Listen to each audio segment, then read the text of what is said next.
उन्हाळ्याच्या दिवसात लिंबू सरबताला मोठी मागणी असते। अनेकांना रोजच्या जेवणातही सोबत लिंबू लागतं। मात्र या लिंबाचे दर आता गगनाला भिडले। किरकोळ बाजारात आता 10 रुपयांना एक लिंबू मिळू लागलाय।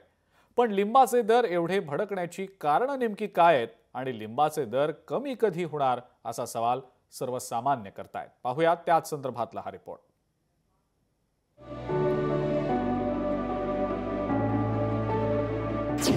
लिंबाचे दर भडकले।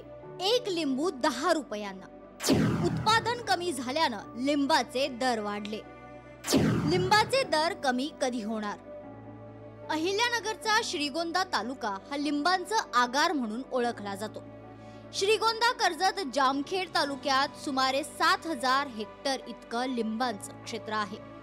मात्र गेल्या 2-3 वर्षापासून लिंबू उत्पादनाचा तुटवडा निर्माण झाल्यानं लिंबाचे दर प्रचंड वाढलेले आहेत। त्यामुळे लिंबाचं उत्पादन कसं वाढेल यावर आता अभ्यास केला जातोय। श्रीगोंद्यामधलं लिंबू महाराष्ट्रभरच काय तर देशात सुद्धा प्रसिद्ध आहे। इथलं लिंबू जास्तीत जास्त जयपूर, दिल्ली, कधी कधी इकडं खालच्या दक्षिणेकडच्या राज्यामध्ये पण जातं। जामखेडची पण तीच परिस्थिती आहे, कर्जतची पण तीच परिस्थिती आहे। सध्या परिस्थितीमध्ये लिंबाच्या बाबतीमध्ये जे क्षेत्र आहे त्याच्यामध्ये थोड्याशा प्रमाणात अडचणी येत आहेत। अहिल्यानगर तालुक्यातील खंडाळा येथील शेतकरी मोहन लोटके यांनी आपल्या 4 एकर क्षेत्रात जवळपास 450हून अधिक लिंबांच्या झाडांची लागवड केली आहे। मात्र उन्हाळ्यामध्ये भाव चांगला मिळतो, पण उत्पादन म्हणावं तसं निघत नसल्याची खंत शेतकऱ्यांनी व्यक्त केली आहे। लिंबाचं उत्पादन चांगलं आहे, परंतु फक्त एकच होतं, उन्हाळ्यात भाव येतो तर माल निघत नाही आणि माल निघला तर भाव मिळत नाही। म्हणजे ते काय असं उत्पादन खास आहे असं काही नाही।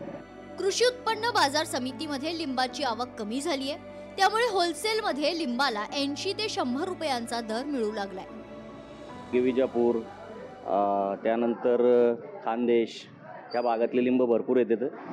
तो आणि इथला माल मिक्स करून नगरला पाठवला जातो। हा यावर्षी भाव वाढू शकतात आणखी। जसं की 3 वर्षापूर्वी 150, 200, 250 रुपयापर्यंत लिंब गेलते, त्याही रेंजमध्ये 150 रुपयापर्यंत तरी जाऊ शकतात। लिंबाच्या भाव वाढीमुळे सर्वसामान्याबरोबरच किरकोळ विक्रेत्यांनाही याचा मोठा फटका बसत असल्याचं दिसतंय। 2 महिन्याआधी 1 महिन्याआधी 55 रुपये 60 रुपये होता। आता अचानक तो 100, 120, 140 या उंचावर वाढत चाललेला आहे। त्याच्यामुळे सदर आम्ही रसाचे जे दर आहे ते आम्ही वाढीव केलेले आहे। उन्हाळा म्हटलं की लोकांना लिंबाचं सरबत हवं असतं।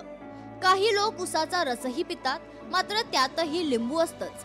मात्र या लिंबाचे दर गगनाला भिडल्यामुळे सर्वसामान्य जनतेच्या खिशाला मोठी कात्री लागते।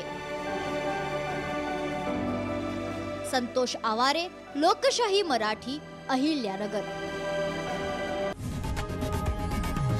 लोकशाही मराठी ऐका, पहा, जागरूक रहा।